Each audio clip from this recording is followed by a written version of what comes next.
આજે આપણે આવી ગયા વંશિકા રેસીપીમાં. તો આપણે બનાવશું નવી રીતે કબાબ, મસાલા કબાબ. તો જોઈ શકો છો કેટલી સરસ આપણી કબાબને મસાલાવાળી બનાવીએ છીએ. તો તમે એકવાર ઘરે બનાવો.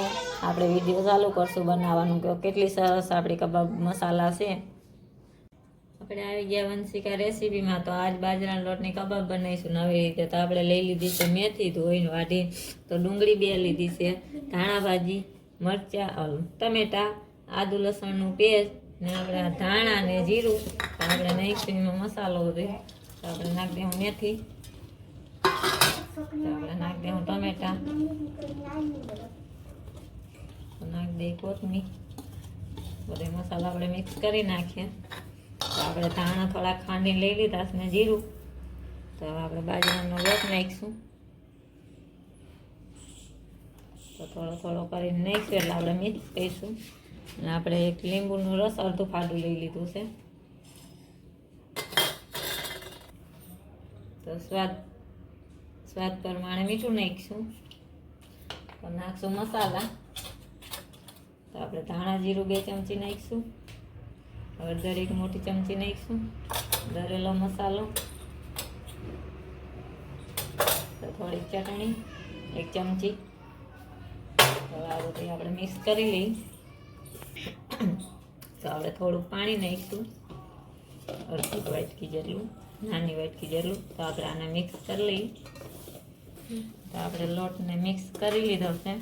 તો જો આ રીતે બહુ આછોય નહીં અને કડક નહીં એવો લોટ આપણે રાખવાનો છે. તો આપણે આ રીતે ગોલ ગોલ બનાવી લેવું. બહુ મોટો શેપ નહીં દેવું, નકર આપણી કબાબ ફાટી શકે છે. તો આપણે આ રીતે ગોલ બનાવી લેવું.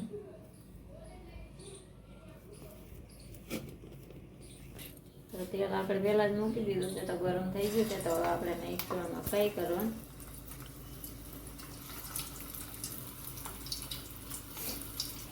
તો આપણે જરીક પલટી નાખીશું. બહુ હલાઈ થવાનું નથી. તો આપણે આને 5 મિનિટ પાકવા દેવું. બાયણાથી ક્રિસ્પી અને અંદરથી પોચા. તો આપણી કબાબ બનવા આવી ગઈ છે. તો હવે આપણે થોડીક વાર જ પકાવીશું અને પછી કાઢી લેવું. તો આપણી કબાબ બની તૈયાર થઈ ગઈ છે, ફ્રાય થઈ ગઈ છે. તો હવે આપણે કાઢી લેવું. તો તમે જોઈ શકો છો આપણી કબાબ દેખીતા જ કેટલી સરસ ને મસ્ત લાગે છે. તો આપણે આ બીજી ફ્રાય કરી લેવું એ જ રીતે. તો આ પણ આપણી કબાબ બનવા તૈયાર આવી ગઈ છે. મસાલા કબાબ બનાવી છે આપણે, સાદા મસાલા કબાબ. તો તમે એકવાર ઘરે જરૂર ટ્રાય કરો, બનાવો. તો આજે આપણો મહેક બેનનો બર્થડે છે. તો આપણે મહેકને બતાવીશું આજનો બર્થડે છે. તો મહેકે કીધું કે મમ્મી મારા હાટું કંઈક નવીન બનાવો આજ. તો આપણે એના હાટું બનાવ્યું છે. તો આપણાને વિડીયો પસંદ આવ્યો હોય તો લાઈક, સબસ્क्राइब, शेयर कीजिए और ज़्यादा से ज़्यादा फॉलो कीजिए और सब्सक्राइब करना तो भूलिएगा ही मत. તો આપણે આ કબાબ બનવા આવી ગઈ છે.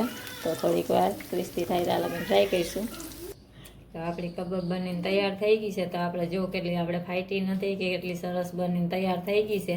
તો એક તોડીને બતાવું. જો અંદરથી ને કેટલી મસ્તીની અને સોફ્ટ અંદરથી છે, કાચી નહીં કે. તો તમે જોઈ શકો. આ રેસીપી તમે ઘરે એકવાર જરૂર બનાવીને ટ્રાય કરીએ और एंजॉय कीजिए और लाइक सब्सक्राइब करना भूलेगा मत. तो મળશું આપણે નવા વિડીયોમાં.